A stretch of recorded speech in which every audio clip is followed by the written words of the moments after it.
Lucas capítulo de número 4, versículo de número 1. Vamos falar sobre a tentação de Jesus. Jesus, cheio do Espírito Santo, voltou do Jordão e foi levado pelo Espírito ao deserto. E por 40 dias foi tentado pelo diabo. Naqueles dias não comeu coisa alguma e no fim deles teve fome. O diabo disse-lhe: se és o Filho de Deus, dize a esta pedra que se transforme em pão. Jesus respondeu-lhe: está escrito que nem só de pão viverá o homem, mas de toda palavra de Deus. O diabo então levou-o a um alto monte, e mostrando-lhe num instante, todos os reinos do mundo, disse-lhe: darei a ti todo este poder e a sua glória, porque a mim me foi entregue e dou a quem quero. Portanto, se me adorares, tudo será teu. Jesus respondeu-lhe: vai-te, Satanás, porque está escrito: adorarás ao Senhor teu Deus e só a ele servirás.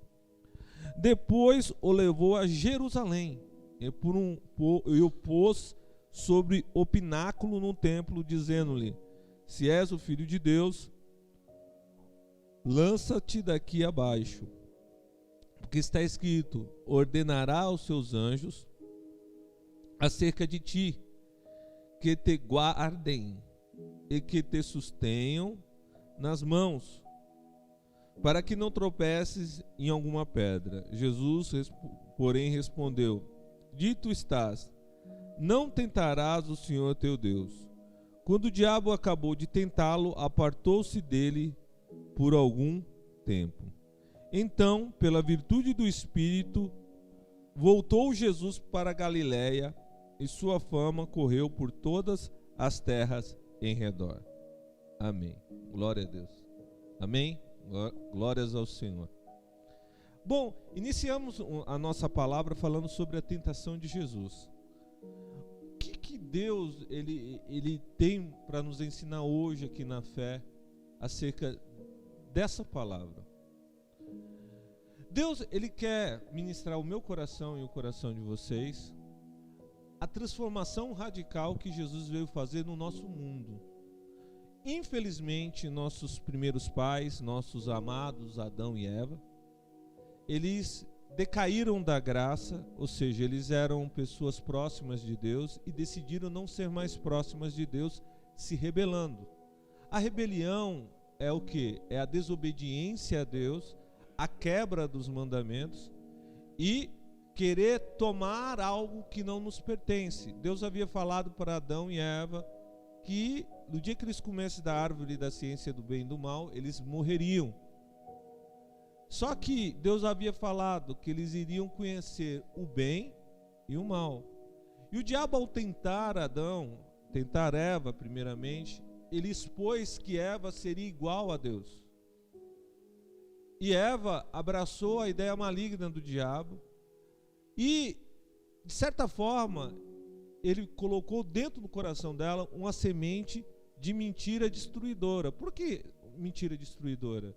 Porque Eva e Adão já eram semelhantes a Deus. A Bíblia diz no capítulo 1 de Gênesis, versículo 26, façamos o homem conforme a nossa imagem e a nossa semelhança. Adão e Eva não precisavam ficar igual ou semelhante a Deus, eles já eram semelhantes a Deus. Só que o diabo, ele colocou uma semente maligna no coração de Eva, fazendo com que Eva desejasse algo a mais do que ela já tinha, que seria ter conhecimento como Deus, ou seja, um conhecimento ilimitado, porque Deus não tem limites em conhecimento. Entretanto, o que ela obteve foi a tristeza de um dia estar na presença de Deus e conhecer todo o bem que é estar na presença de Deus, e a perca desse bem vivendo uma realidade de destruição.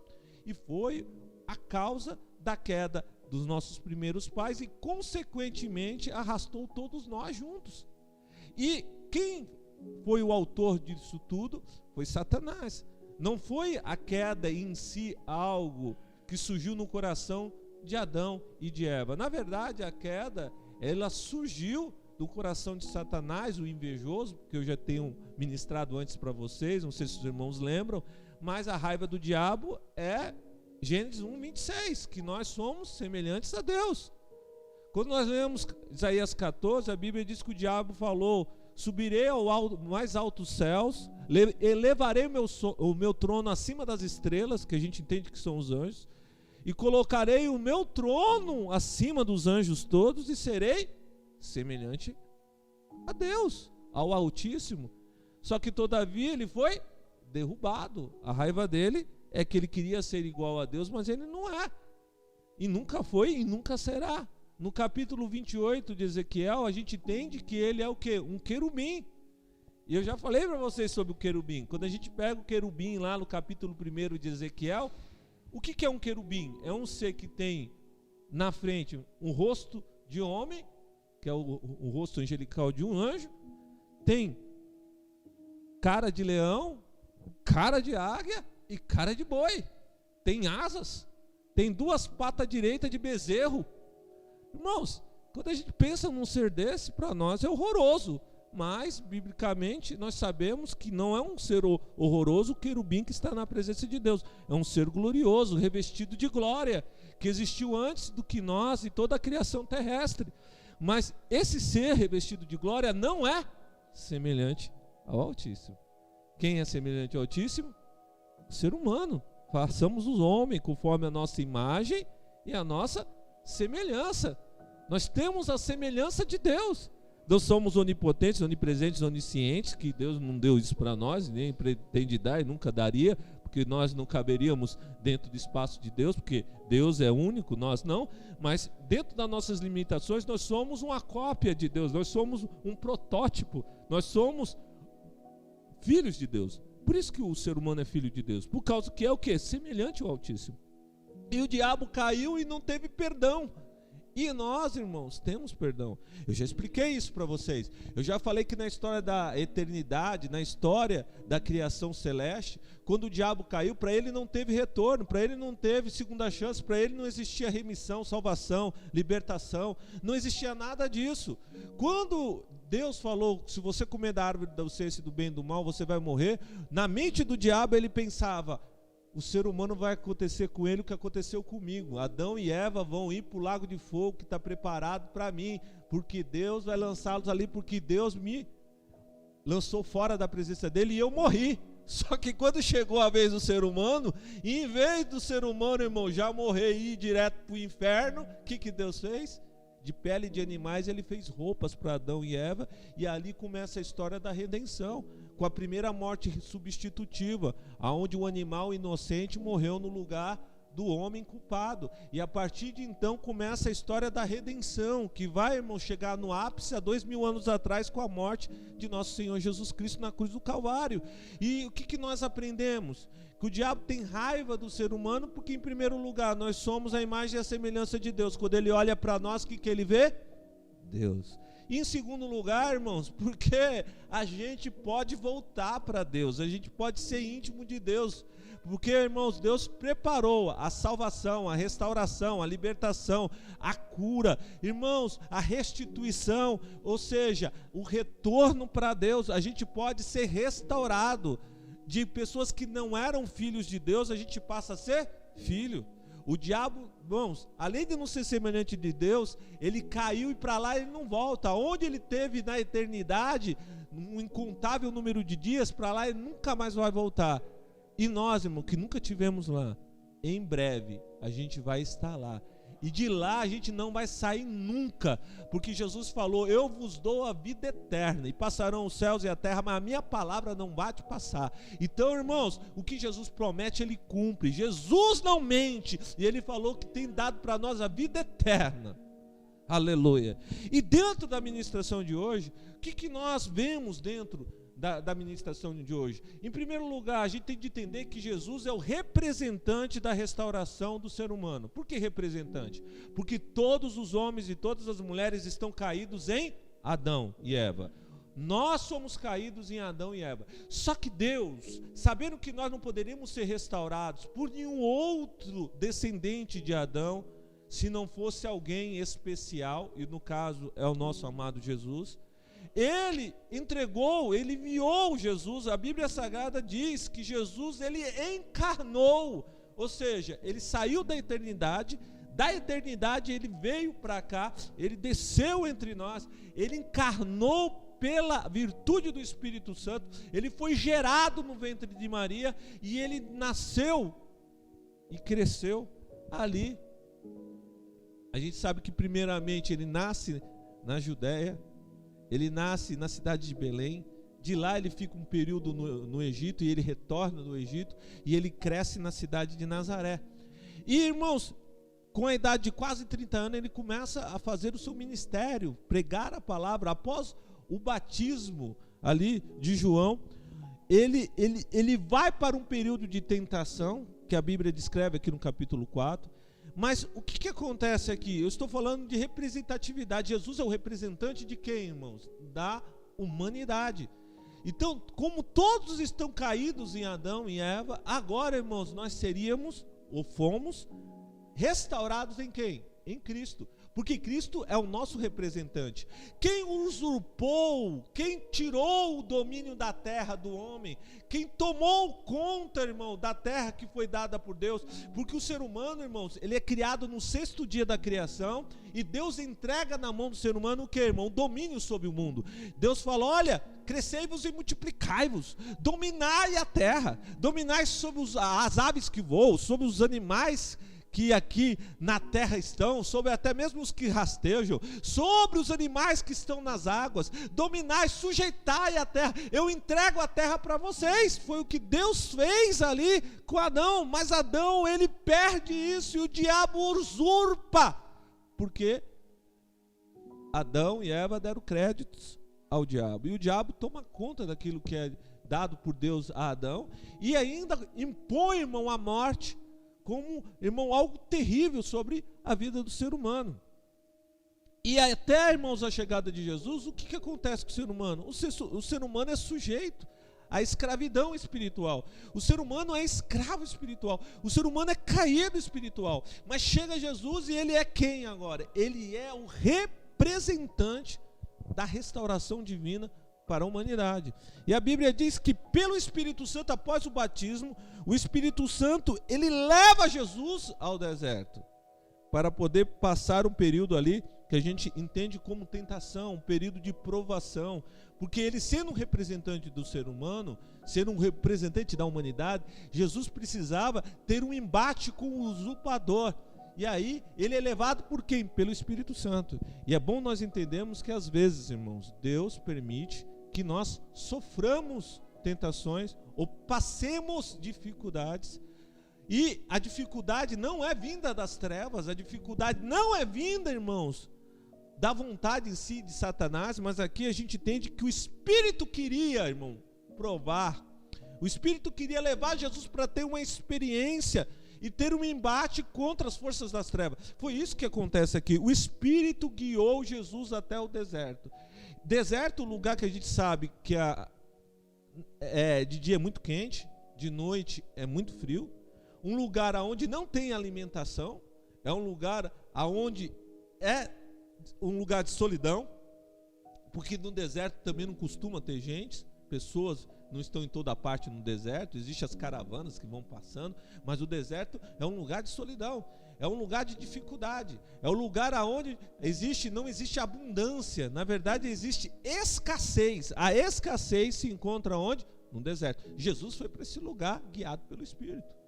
E o que isso pode nos ensinar? E o que isso nos ensina? Que às vezes Deus nos leva a períodos de escassez, de dificuldade, períodos de solidão, períodos, irmãos, em que nós vamos passar dificuldades. Jesus foi passar um período de dificuldade, guiado pelo Espírito, porque Deus tinha um projeto a realizar através desse momento da vida de Jesus. E eu quero dizer que Deus também prepara coisas importantes na minha vida e na vida de cada um de vocês, quando Ele permite que aconteça o deserto, ainda que não seja um deserto semelhante ao de Jesus, porque esse deserto é um deserto para lá de difícil, que eu e vocês não poderíamos suportar na nossa pequenez, a não ser que Deus viesse com graça sobre as nossas vidas. Mas, irmãos, cada um de nós tem uma espécie de deserto que Deus permite que nós passemos, e de dificuldades e tentações que sobrevêm à nossa vida, só que a gente tem condições de vencer. Porque Jesus, sendo o nosso representante, ele passa, logicamente, com um período de dificuldade muito maior do que nós podemos suportar. Mas nós também vamos passar, embora seja menor as nossas dificuldades, o Senhor nos ensina a maneira de vencer essas dificuldades, que sobrevirão sobre as nossas vidas. E aí, a palavra vem nos ensinar como. Como que a palavra nos ensina? Aqui mostra Jesus num período sobrenatural de jejum, que são 40 dias, e a Bíblia diz que desses 40 dias ele não comeu coisa alguma.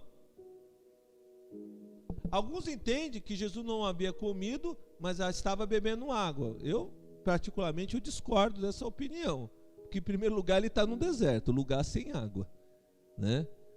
E outra, irmãos, 40 dias de jejum não é para qualquer pessoa não, viu? Ninguém consegue. A pessoa pode ficar, se eu não me engano, 20 e poucos dias sem comer. Mais do que isso já dá um processo de canibalismo. O corpo vai tirando os nutrientes do próprio corpo, a gordura do corpo vai diminuindo, e passando um pouco mais de 20 dias a pessoa já chega a morrer de inanição, né? Sem alimentação ela chega a morrer. Então, irmão, 40 dias com água ou 40 dias sem água é difícil de qualquer forma. É impossível para um homem normal ou uma mulher normal sobreviver 40 dias sem alimento algum. Aqui a gente entende que é um jejum de ordem sobrenatural. É o jejum que Deus capacita um homem para poder fazer. Antes de Jesus, já teve outras pessoas que jejuaram 40 dias? Já teve outras pessoas. Nós temos Moisés, que jejuou primeiro um período de 40 dias, e esse período de 40 dias ele recebeu os 10 mandamentos em 2 placas de pedra. E os 10 mandamentos ele quebrou por causa que o povo havia pecado, havia feito o bezerro, havia adorado. E aí ele quebrou as placas da aliança com Deus, e Deus chamou ele novamente para estar no monte. Aí ele fez outro período de 40 dias de jejum sobrenatural. Por que período sobrenatural de jejum? Por que é algo que vem da parte de Deus? Porque, irmão, somente Deus concede ao homem ou a uma mulher a capacidade de fazer um jejum assim. Por quê, irmãos? Porque a pessoa vai sobreviver, ou ela vai viver do que, irmão? Não do alimento, mas da presença de Deus. Então, por isso que Moisés conseguiu, porque a presença de Deus supria a necessidade do alimento para Moisés. Depois a gente entende que nosso querido homem que foi arrebatado, homem de Deus, profeta, quem lembra do nome dele? Qual é o nome dele? O profeta Elias. O profeta Elias, ele comeu um pão sobrenatural também, entregue pelo anjo, né? Bebeu água, e a Bíblia diz que com a força daquele alimento ele andou 40 dias até chegar no Monte Horebe. E a gente entende que aqueles 40 dias foram 40 dias de uma unção sobrenatural, em que ele esteve sem comer e sem beber, caminhando, indo em direção ao Monte Horebe. Ele fez um jejum sobrenatural, e agora a gente vê Jesus aqui fazendo um jejum de ordem sobrenatural, porque ele vai ter um embate contra Satanás. Então, como que a gente entende que a gente vai superar dificuldades? Como que a gente entende que a gente vai vencer momentos difíceis? Como que nós entendemos, irmãos, que a gente pode, irmão, superar o deserto, superar os momentos de adversidade da nossa vida? Usando 2 ferramentas importantíssimas, ou, na verdade, 3 ferramentas importantíssimas que Deus doou para a igreja, e a igreja entende que ela deve usá-la durante toda a sua história. Ela tem feito isso. Na verdade, antes da igreja, no Antigo Testamento, os profetas, os homens de Deus que foram chamados faziam isso. Depois a nação de Israel fazia isso, e a igreja, a cristandade faz isso desde o seu nascimento. O que a igreja faz? A igreja ora. Qual é a arma que Deus dá para nós para vencermos as tentações? Oração. Qual é a arma que Deus dá para a igreja vencer as tentações? O jejum. Qual é a arma que Deus dá para que a igreja possa vencer as tentações? O conhecimento das Escrituras Sagradas e a aplicação dela na nossa vida. Então a gente vê, irmão, que essas armas, elas estão bem colocadas aqui nesse capítulo de número 4 de Lucas.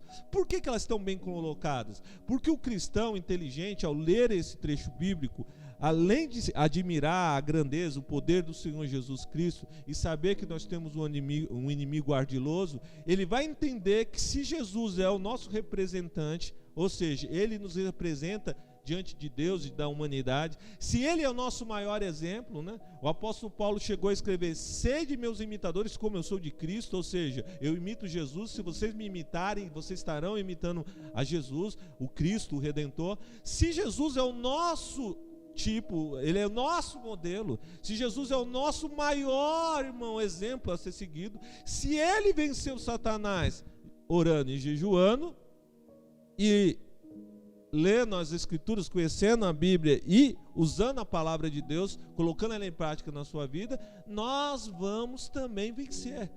Mas pastor, Deus quer que eu jejue 40 dias? Não é isso que eu estou falando, porque eu estou mostrando para vocês algo sobrenatural. Não é só a tentação, não é só o jejum que foi sobrenatural, foi o lugar onde Jesus estava, ele foi levado numa ação sobrenatural. A gente entende que Jesus foi transportado, Jesus foi retirado, ele foi trasladado. Pastor, o que é ser trasladado? É você estar num lugar, você sumir e aparecer em outro lugar. Isso é uma ação sobrenatural. Deus não vai trasladar você para ser tentado, porque se ele fosse fazer isso, ele tinha de ter um projeto para isso, e a gente não vê mais ninguém sendo trasladado como Jesus. Não é isso que eu estou querendo dizer. Não estou querendo dizer que você tem de jejuar 40 dias também, não, porque para você jejuar 40 dias, você precisa ter uma unção sobrenatural na sua vida, precisa de um mover diferente na sua vida. Entretanto, já que você não consegue fazer as mesmas coisas que Jesus fez, na ordem que Jesus fez, porque você é limitado, como eu e você, cada um de nós somos limitados, isso não quer dizer que você não pode orar. Isso não quer dizer que você também pode dedicar a sua vida a um período de jejum. E isso também não quer dizer que você não deve ler a Bíblia ou aplicar a Bíblia na sua vida. Você vai fazer numa proporção menor, mas você vai fazer. Deus quer levantar você, mas você tem que entender o projeto. Qual é o projeto? É ser semelhante a Jesus, é dedicar tempo em oração, porque Jesus mostrou que dedicando-se tempo em oração, você tem condições não somente, irmãos, de derrotar o diabo, mas de fazer milagres, de fazer a obra do Senhor. Se você se jejuar, você vai ter condições, irmão, de ter uma visão espiritual melhor. Jejum não é barganha. O que é barganha? Eu jejuo e você me dá algo, Deus. Não, o jejum é para você se esvaziar de você e você se encher de Deus. Você transfere, irmãos, a dependência do alimento à dependência da presença de Deus, para que você ouça melhor a voz de Deus, você possa ser mais sensível às coisas espirituais da parte de Deus e você poder vencer. E conhecer a Bíblia te guia, irmão, nos momentos. Você vai perceber, irmãos, as ações do inimigo que querem desvirtuar da vontade de Deus, daquilo que Deus tem para a sua vida. O versículo 3, no final do 2, aqui diz que ele 40 dias ele foi tentado, naquele dia não comeu coisa alguma, e no fim ele teve fome. O que é a fome? A fome é o seu corpo dizendo: é momento de se alimentar. A fome é algo que mostra a sua dependência, né? Dependência do quê? Nós somos dependentes dos alimentos. Se a gente não se alimentar, irmãos, a gente morre. E ali Jesus teve fome. Chegou um momento em que ele passou um período lá longo de jejum, de oração, mas chegou um momento que ele deveria se alimentar. E vamos dizer que era um momento que ele estava fraco fisicamente, mas espiritualmente ele estava forte. Por que ele estava forte? Por causa da palavra, por causa da oração, por causa do período de jejum.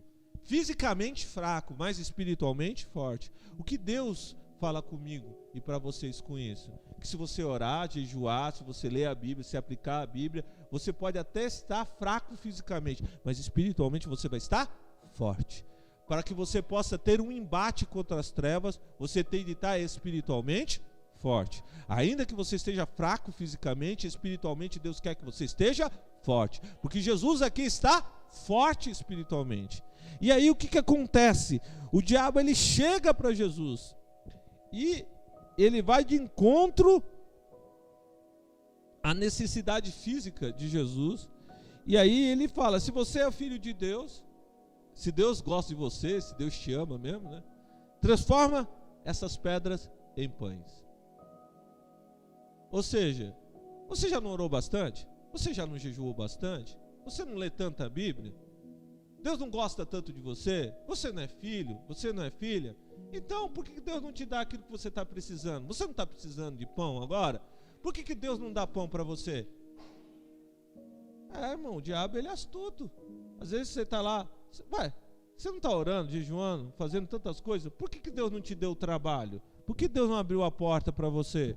Por que Deus não curou aquela pessoa que você está orando? Por que Deus não fez aquilo que você está precisando, se você é filho de Deus? Por que Ele não fez isso? O diabo ele é astuto, irmãos. Ele quer mexer com o nosso psicológico. Ele quer, irmão, mostrar para nós uma inverdade. O que é uma inverdade? Que nós dependemos das coisas para Deus nos amar. Que nós dependemos das coisas para Deus manifestar a glória dele na nossa vida. E nós devemos entender o que, irmãos? Se Deus abrir a porta ou não abrir, ele continua sendo um Deus. Se ele curar ou não curar, ele merece louvor.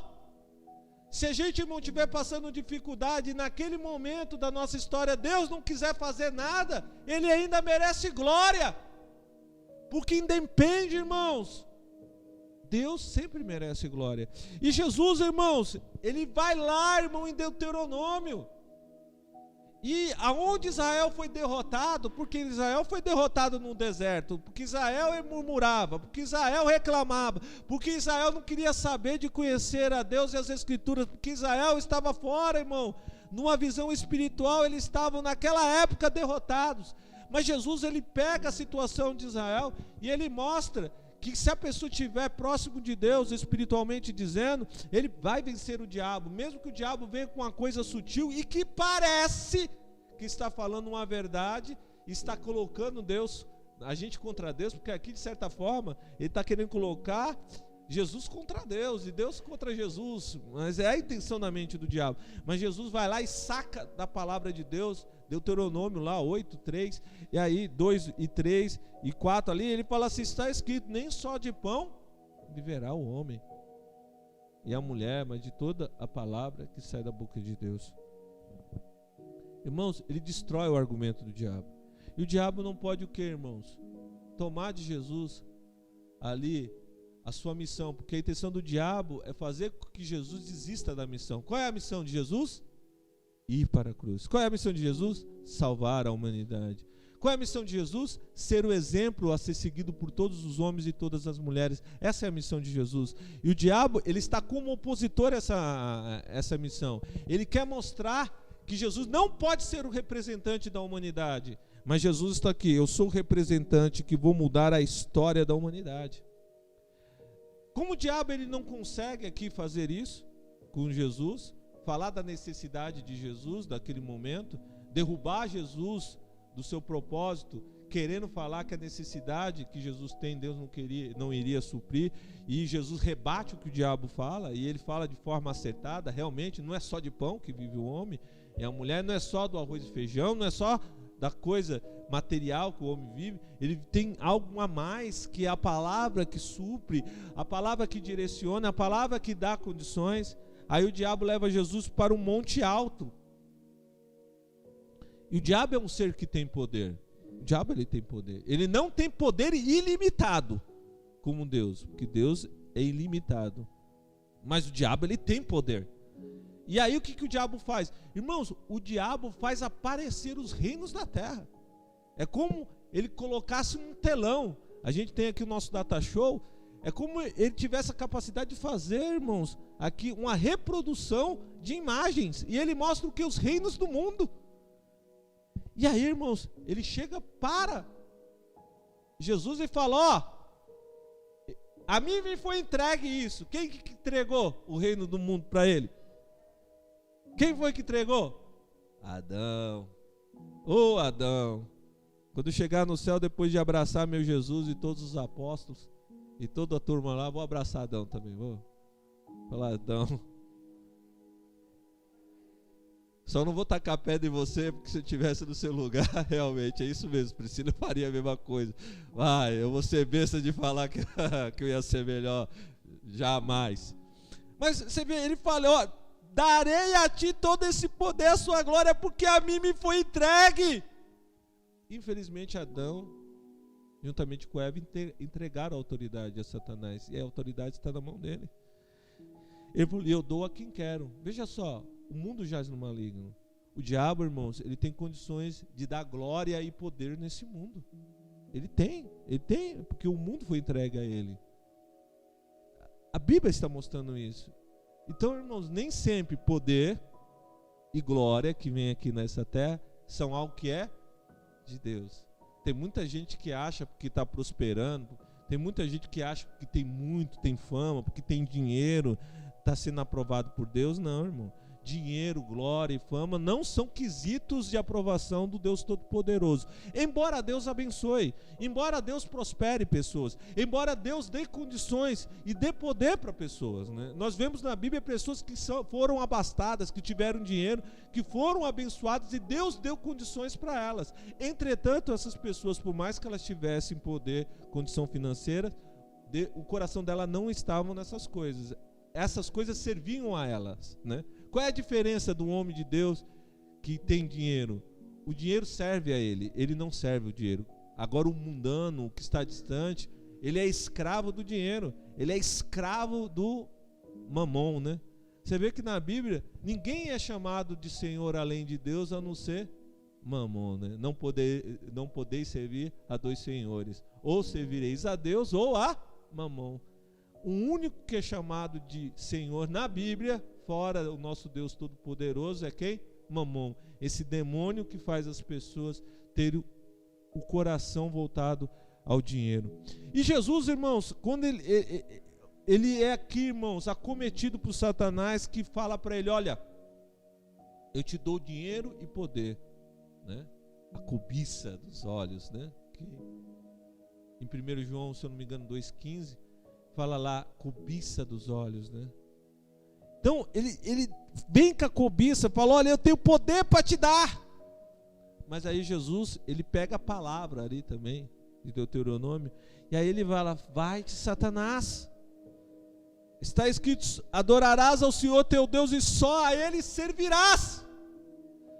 Irmão, o diabo oferece poder e glória, mas ele oferece com qual projeto? Qual é o propósito do diabo? Para a pessoa adorá-lo. Então, irmãos, quem tem poder que vem da parte de Satanás, o que faz a Satanás? O adora. E quem adora Satanás estará cometendo um pecado terrível, porque a adoração é ao Deus exclusivo. O cristianismo é exclusivo, né? Eu sou o caminho, a verdade e a vida, no singular. Só existe um caminho, Jesus. Só existe uma vida, que é Jesus. Só existe uma verdade, que é Jesus. Só existe um Deus para ser adorado. E aí Jesus fala para ele: somente adorarás a quem? O Senhor teu Deus, só a Ele servirá, a ti não, Satanás. E o diabo foi embora. O que a gente aprende com isso? Que talvez numa proporção grande ou numa proporção menor, cada um de nós vai sofrer uma espécie de tentação a esse nível, aonde vai ser nos colocado algum benefício, um aparente benefício, para que a gente adore Satanás e a gente perca o quê? A bênção sobrenatural da comunhão com Deus e a vida eterna. Qual é a maior bênção que você recebeu? A vida eterna. E o diabo quer tomar isso de você. Se você adorá-lo, o diabo, você vai perder a vida eterna e vai ir para o inferno. Mas você vai fazer como quem? Como seu representante, como nosso representante, conhecendo as Escrituras. Nós vamos fazer igual Jesus. Sai daqui, Satanás. Está escrito que somente a Deus eu adorarei, e somente a Ele eu vou servi-lo. Depois disso, o que acontece com Cristo? O diabo vai lá e leva Jesus a Jerusalém, a capital do Deus vivo, ali no Oriente Médio. Leva ele para o pináculo, que seria uma espécie de torre, né, do templo, o lugar mais alto de Jerusalém.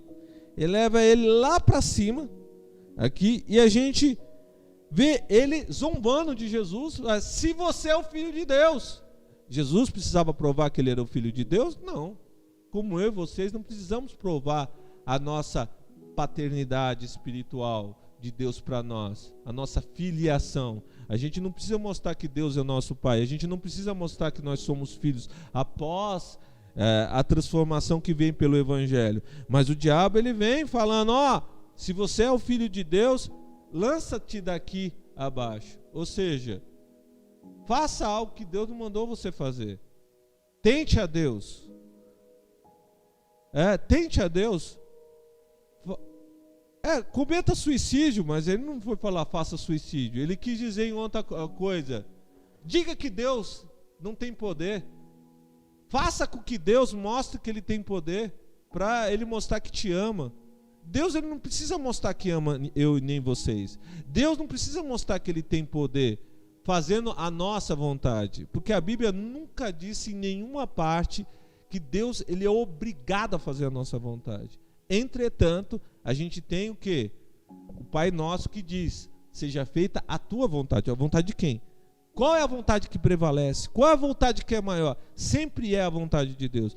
Então, não a nossa vontade prevalece, mas a vontade de Deus. E ali, irmãos, o diabo está falando para Jesus naquele momento, tente a Deus, fale para Deus que a tua vontade tem de prevalecer. Lembra quando Jesus, ele estava ali para ser tentado pouco antes dele ser crucificado? O que Jesus, ele está ali orando, o que ele fala ali no Getsemane? Ele fala, Deus, seja feita a tua vontade, não seja feita a minha vontade. Qual era a vontade de Jesus no Getsemane, irmãos? Orando em angústia, era não passar pela cruz.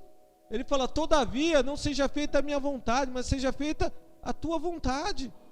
Porque, irmãos, Jesus estava aflito, ele estava vendo, o Senhor estava percebendo, ele ia passar por um momento de grande dor. Jesus, irmãos, ia sofrer, mas ele falava, todavia não seja feita a minha vontade, mas seja feita a tua vontade. Foi para isso que eu vim para quê? Para morrer pelo ser humano, para morrer para as pessoas.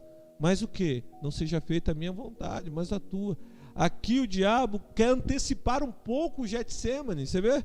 Aqui, querendo que Jesus prevalecesse, fazendo, vamos dizer, um capricho, né?